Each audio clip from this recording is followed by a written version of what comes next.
I've got a short presentation. Ofcom finally relaxed the rules, and we worked along with them, compliance and legal, for a number of years, working on digital placements in a walled garden to find out whether the consumers would like it, whether it would be detrimental to our viewing, and first and foremost, we've always got to protect our brand in the programmes. So we did do a lot of research on that. Well, that's a separate presentation and for another time. But Ofcom, in their wisdom, said to us that they would like the consumer to know if a programme's been enhanced, digitally enhanced, product placement, whatever you call it, in any way, shape or form. And initially they did ask us to put a disclaimer on the front of it and big alarm bells and everything, which really wouldn't have done well for us. So we agreed on this PP logo, and the government said as long as you put that at the start and end credits of any programme, that just signifies to the user that you're about to see something that has been doctored in some way, shape or form. So, in their wisdom as well, they decided to apply similar ruling to product placement like they did on broadcast. So on broadcast, I don't know if you know, we have spot advertising rules, so we can't advertise alcohol before a certain time in the evening, HFSS rules, high fat, sugar, salt foods, even special K falls within that.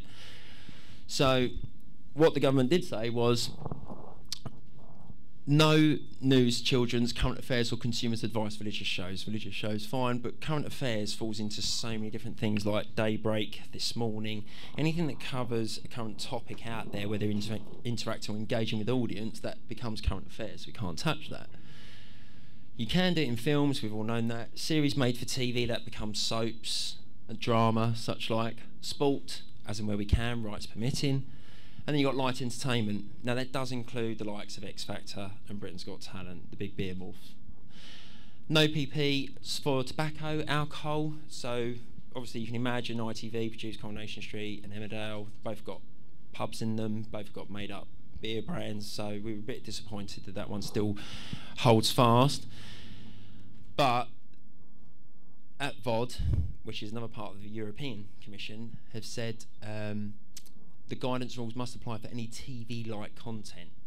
So the best way to describe that in a digital world is short form, you're fine to do what you want with. These rules don't apply if it's a 3 or 5 minute clip. If it is a hour-long programme or anything that has a break juncture in it like TV-like content, these rules do apply in a digital world. So this is the most important bit as well, tracking and evaluation. Like I said, scour the globe to find out who is monitoring and tracking this the best. Nielsen IG in the States are very good. They've tweaked their methodology. But Repucom, who were founded in 2003 in Australia, masters their art doing sports, and they actually came out of doing the Aussie rules football, and they did a lot of product placement in that. They had a nifty bit of technology that worked out the first part of the product placement score, which is the brand placement score, BPS, which is how big it looks on screen, how long it's there for, whether it's been interacted with a heroic actor or not. And then they got a textual integration score, which is the product relevant to the scene that it's in? If it is and the lead actor uses it, obviously it scores a lot higher. And that gives us a product placement score, basically, that we then apply to other media.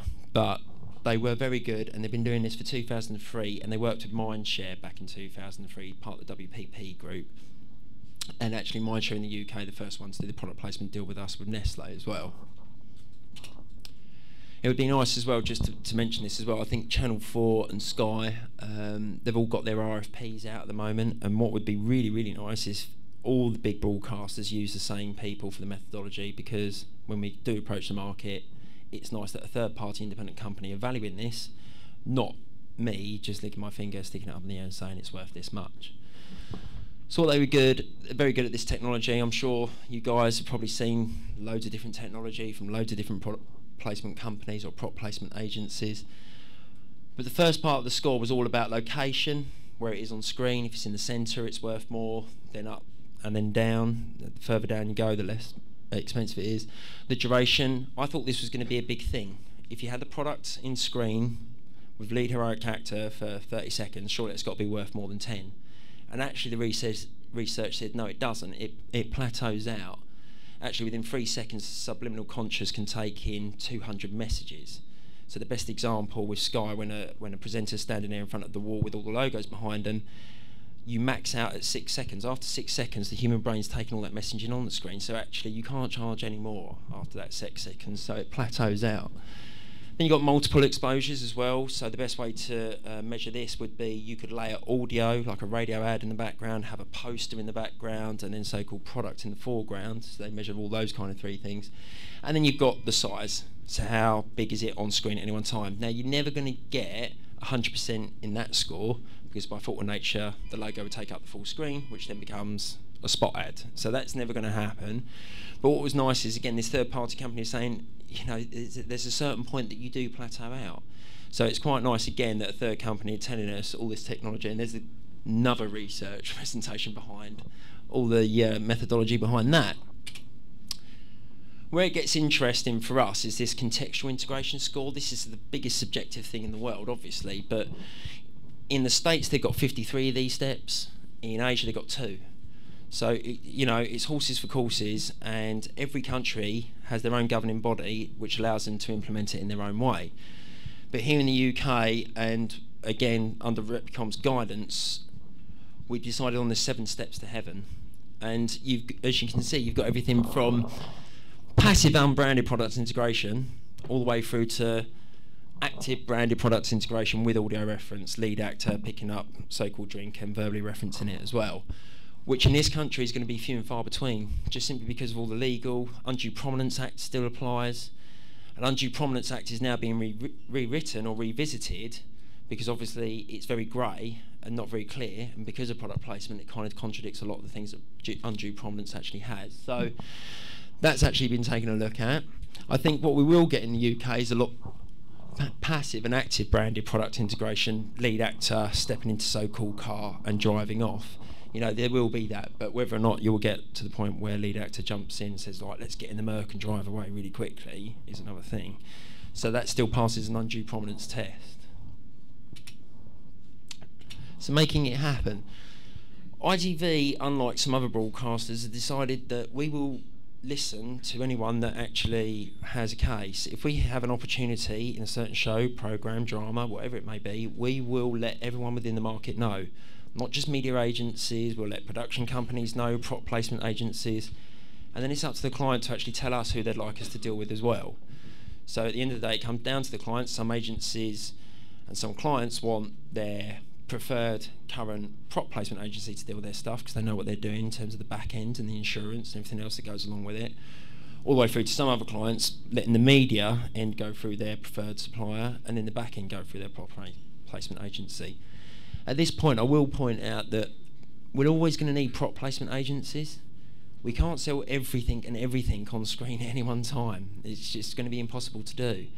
Simply by fault of nature, with things like This Morning and daytime shows that get shot on a daily basis, there will be a need for prop placement. So we're not saying that they will ever going to shut the door on that, because we're going to need that. So prop placement agencies, what we would like to do is couple it together with a bigger thing, being a media owner.